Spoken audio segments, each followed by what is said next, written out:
नांदेड जिल्ह्यातल्या श्री क्षेत्र माहूर गडावर पार पडणाऱ्या 3 मोठ्या यात्रांपैकी एक असलेली परिक्रमा यात्रा ही दिनांक 30 व 31 ऑगस्ट या 2 दिवशी भक्तिभावामध्ये साजरी होणार आहे। 30 ऑगस्ट रोजी श्री दत्तशिखर संस्थानच्या दत्त मंदिरामधील महापुरुष सर्वतीर्थ या कुंडामध्ये स्नान करून भगवान दत्तप्रभू यांचे दर्शन परम महंत श्री मधुसूदनजी भारती महाराज यांचे आशीर्वाद घेतात। त्यांच्या परवानगीने नियुक्त महापुरुष वासुदेव भारती महाराज यांच्या नेतृत्वामध्ये मोठ्या संख्येने जमलेल्या भाविकांसह सायंकाळी 5 वाजता परिक्रमा यात्रेला सुरुवात करतात। या परिक्रमा यात्रेला दत्तशिखर येथून सुरुवात करण्यात येते। पुढे काळेश्वर मंदिर, सयामाता मंदिर, मातृतीर्थ तलाव, पांडवलेनी, श्री देवदेवेश्वर मंदिर, वनदेव मंदिर, कैलास टेकडी, शेख फरीद, दत्तमांजरी, अनुसया माता मंदिर, सर्वतीर्थ कुंडमार्गे दत्तशिखर मंदिरावर या परिक्रमा यात्रेचा समारोप होतो।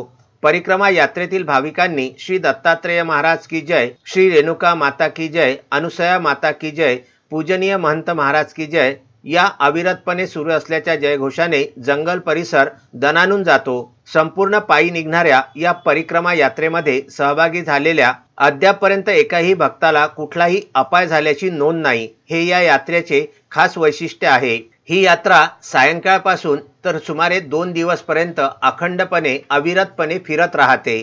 परिवहन महामंडळ, पोलीस प्रशासन, नगर पंचायत, विद्युत वितरण, आरोग्य विभाग, वन विभाग, पुरातत्व विभाग, अन्न व औषध प्रशासन आदी विभागाच्या समन्वयामधून यात्रेची यशस्वीता ठरणार आहे। सहाय्यक जिल्हाधिकारी कार्तिकेयन एस यांनी नियोजन बैठकीमध्ये नेमून दिलेल्या कर्मचारी व अधिकाऱ्यांनी आपापली जबाबदारी सक्षमपणे पार पाडली नाही तर आपत्ती व्यवस्थापन अधिनियमानुसार कार्यवाही करण्याची त्यांनी तंबी दिली आहे। संजय घोगरेंसह अनवर खिच्ची, विदर्भ न्यूज, माहूर।